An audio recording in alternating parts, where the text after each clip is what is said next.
Um único episódio e muitas revelações. Muita coisa aconteceu no penúltimo episódio de Demolidor Born Again, episódio 8, com um resumo e análise completa agora pra você. Conforme a gente tinha vazado horas antes, né, desde segunda-feira trazendo aqui no canal e hoje também com um vazamento de imagens que a gente trouxe mais cedo por aqui, o episódio 8 foi realmente muito importante. E na próxima semana a gente vai ter esse embate final de temporada com a segunda já garantida sendo gravada nesse momento e que vai lançar em 2026. Para não perder nada da cobertura completa de Demolidor e da Marvel como um todo, já fica inscrito aqui no canal e deixa um like, porque o like é muito importante para fazer com que esse vídeo chegue para mais pessoas e eu preciso muito da sua ajuda nesse momento. Então deixa o like, porque é um presente de aniversário para o canal que nos próximos dias completa 5 anos de existência. Sim, é um grande prazer estar aqui com todos vocês, mas vamos agora sem mais delongas falar desse episódio, porque é gritante. O episódio 1, o episódio 8 e o episódio 9 foram dirigidos por um grupo, né, de diretores, 2 diretores específicos. E são alguns dos episódios mais bem programados ali, os takes, né? E as coisas que os atores, né, têm que fazer em cena. Então, assim, é um ponto muito positivo depois da virada de mesa, né? Porque eles gravaram um pedaço da série, viu que não estava bom, e aí mudaram várias coisas. Entre as coisas que eles mudaram, estava a situação do Fog Nelson no episódio 1, a Karen Page também ia morrer, não morreu, e aqui agora essa virada de mesa, porque a gente descobre que a Vanessa mandou matar o Nelson Fog. Por quê? O Matt Murdock, ele começa o episódio basicamente descobrindo que o Bullseye, né, o mercenário, foi trocado de lugar na cadeia. Repare, ele estava sozinho, numa cela sozinho. E aí, do nada, foi trocado, foi colocado junto com os presos normais. A chance dos presos normais matarem ele é muito grande. E com certeza era isso que contava o Wilson Fisk, porque foi ele que mandou trocar, né, o prefeito de Nova York mandou trocar o mercenário de lugar ali na cadeia, justamente para que algum preso, né, acabasse matando ele, né, mandando ou não alguém acabar matando o mercenário ali na cadeia. E aí ele manda chamar o Matt, tenta negociar ali, né, tipo, ó, você me ajuda a sair daqui porque eu posso não sobreviver, eu sei quem mandou matar o Fog, o seu amigo, eu posso te ajudar, mas você me ajuda também. O Matt fica furioso. E numa conversa anterior com a amiga advogada dele, cara, fica muito claro, né, o quanto ele tá furioso realmente, porque tudo que ele tentou fazer na base da justiça não deu certo. E com um prefeito desse, né, cá entre nós, não tem como dar certo, né? Nossa, é algo muito surreal, assim, o que a gente tá vendo nessa série. Pode ter seus problemas e tal, mas a linha, assim, a coluna vertebral dessa série é muito, muito boa. Só a parte do Wilson Fisk como prefeito já é excelente, né? Então você tem um prefeito desse, é óbvio que as coisas não vão dar certo, né? O sistema tá tudo corrompido. O Wilson Fisk, né, ele bota aquele capacho dele para ser vice-prefeito de comunicações. Porque ele já tinha botado a Bibi Urich contra a parede no episódio anterior, e depois desse sucesso que ele obteve, e todos os jornais falando do sucesso que a Força Tarefa Antivigilante está tendo, ele bota o cara ali. Só que, cara, a Bibi Urich é muito mais inteligente do que eu, você, a gente podia imaginar. Sim, porque depois, mais pra frente no episódio, né, numa conversa, ela fala pro chefe da polícia ali, né, que é contra o Wilson Fisk, e que só tá no cargo porque foi ameaçado pelo Fisk no começo da série, ela fala, você acha que tudo que eu escrevo, eu boto o meu nome? Ou seja, ela tá usando um outro nome, né, um codinome por aí. Sei lá, eu sou o JM aqui nesse canal, pode ser que eu tenha um outro canal onde eu sou o José. Sei lá, né, vai que... Então é tipo isso. E isso é muito legal, né? Eu, como jornalista, ver isso e ver o cara falando pra ela: você sabia que o Wilson Fisk é o principal suspeito da morte do seu avô? É avô ou é pai? Acho que é avô, né? O Ben Urich, agora eu esqueci. Mas enfim, ela sim, é óbvio que eu sei. Por que você acha que eu tô aqui? Né? Então ela tá também a fundo querendo meio que vingança, né? Contra a morte do seu ente querido lá na primeira temporada de Demolidor da Netflix, né? Quem lembra? Mas aí, né? Vamos voltar pra cadeia. O Matt fica furioso então com o Bullseye e bate a cabeça dele 3 vezes na mesa da prisão, né? Só que isso faz com que ele quebre um dente. Ele fica com esse dente escondido na boca ali para usar no momento oportuno para fugir da cadeia, né? Ele acaba matando um policial, usa também uma tesoura para matar tanto o policial quanto o médico da cadeia, né, que deu os pontos na testa dele que estava toda arrebentada, e consegue fugir vestindo uma roupa de policial. Enquanto isso, né, o Wilson Fisk, ele deu uma desbaratinada ali, né? Porque ficou muito claro que foi uma armação dele e da Vanessa pra matar, né, aquele cara lá no episódio anterior, né, que ela fala pro cara que o Fisk tava sozinho num certo lugar, ele não tava, né? E o tal do Buck acaba matando o cara. Só que mesmo assim, né, o Fisk ainda fica, né? E ele tem essa dependência física e emocional da Vanessa, mas ele também não é burro, né? Não é burro. Então, o relacionamento deles estava meio conturbado, então o que ele faz? Ele não tinha matado o amante dela, né? Ele deu uma surra no cara, mas não matou. Ele mostra pra ela, ó, eu tava com esse cara aqui preso o tempo inteiro.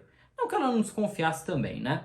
E aí, ele fala pra ela, e aí, o que a gente vai fazer com esse cara? E aí ela mesma pega e mata ele. Numa tentativa, né, de mostrar pra ele, não, eu tô com você. E numa tentativa dele também falar, vamos ver se você tá comigo mesmo, né? Por mais que exista essa dependência, eu também entendo dessa forma. Vamos ver se você tá do meu lado ou não. Ela mata o cara, ela não ficou muito bem com aquela situação, mas ela teve que agir daquela forma. E ela também não é flor que se cheire, enfim. Tá todo mundo podre junto e é isso que importa, né? E aí eles dão uma festa, um baile, pra comemorar que o Wilson Fisk quer fazer com o Red Hulk, né, aquele porto abandonado, tá dando certo. Ele tá juntando dinheiro da prefeitura, né, e dinheiro público e dinheiro privado para conseguir fazer as obras naquele lugar, né. E novamente na festa aparece, né, o nosso querido espadachim. E o rei do crime, né, vira pra ele e fala, ó, existem boatos de que você é o espadachim. Aí ele, eu não sei do que você tá falando. Mas isso pode ser o suficiente pra força-tarefa e fazer uma visita à sua casa, tal, né? Ou seja, ameaça o cara, diz que é só um aviso, né? Meio que pra falar assim, ó, você vai me dar dinheiro pra isso ou não? E aí, no fim das contas, eu acho que ele vai acabar dando dinheiro porque ele quer também continuar vivo, né? Vamos dizer assim. Porque esses caras usam da violência mesmo, né? E aí o Matt, né? Ele não queria ir na festa, né? Porque o Wilson Fisk mandou chamar a namorada do Matt, né? E também a terapeuta dele e da Vanessa, né? Mas no fim ele acaba indo, porque é uma forma dele se aproximar. Ele não tinha entendido até então que a Vanessa tinha mandado o Bullseye, né? O mercenário, matar o Fogg. Só que por quê? Naquela noite em que o Fogg morreu, ele estava comemorando a vitória num caso que ele ainda não tinha vencido. Então, a Vanessa, que devia ter alguma coisa a ver com esse caso, a gente vai entender melhor provavelmente no último episódio, ela tentou calar o cara, tentou dar um sumiço no cara, porque aí ele não venceria o caso. E aí é isso que aconteceu, ele comemorou antes da hora, acabou morrendo, e aí é que entra também a questão da proteção à testemunha, que é a grande teoria, é o grande vazamento de que o Fogg na verdade está vivo e que isso vai ser divulgado no final da série dessa primeira temporada ou mais tardar no início da segunda, né? Então, na hora que o Demolidor percebe isso, ele força uma dança com a Vanessa. E aí ele força uma dança com a Vanessa falando pra ela, ó, foi você que matou o Fogg, eu já sei. E aí ela também devolve, a sua namorada sabe que você é o Demolidor? E ao mesmo tempo o rei do crime, que começa a dançar com a namorada do Demolidor, né? Ele fala pra ela, você entende por que o seu namorado gosta tanto dos mascarados e tal? Então fica esse joguinho. Só que aí, enquanto isso, o mercenário invade a festa e se disfarça ali dentro e aponta a arma em direção ao rei do crime e a Vanessa. Não ficou muito claro qual dos dois ele estava tentando acertar. Só que ele de fato mira no rei do crime em último instante ali, né? E o Matt, obviamente, ele percebe com o seu poder de radar. E ele percebe e ele pula na frente do rei do crime, numa cena cinema, né? Ele pula na frente do rei do crime e salva ele.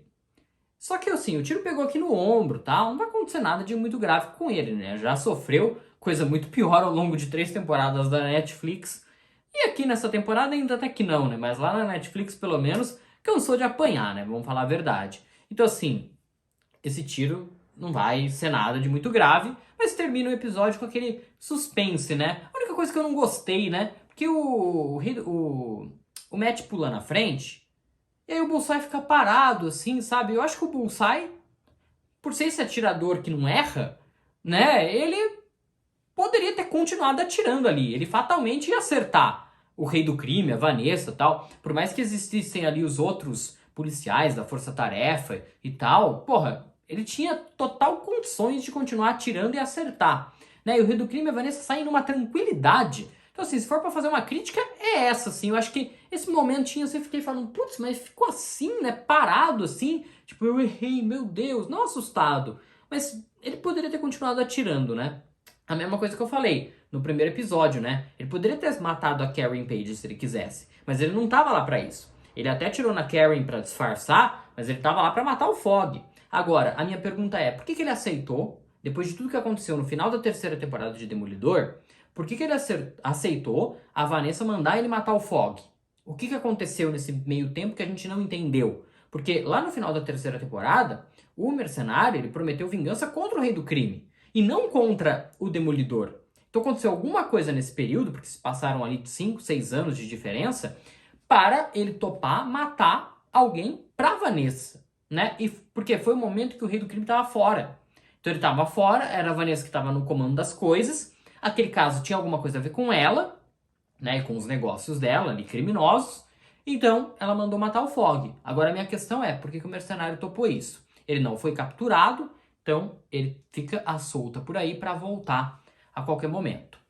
Gostou desse vídeo? Deixa o seu like, é muito importante pra gente de verdade. E aqui na tela tem outros vídeos falando tudo de Demolidor Born Again, cobertura completa aqui com a gente. E também tem um botão para você se inscrever no canal. Clica aqui e se inscreve para não perder mais nada dessa série.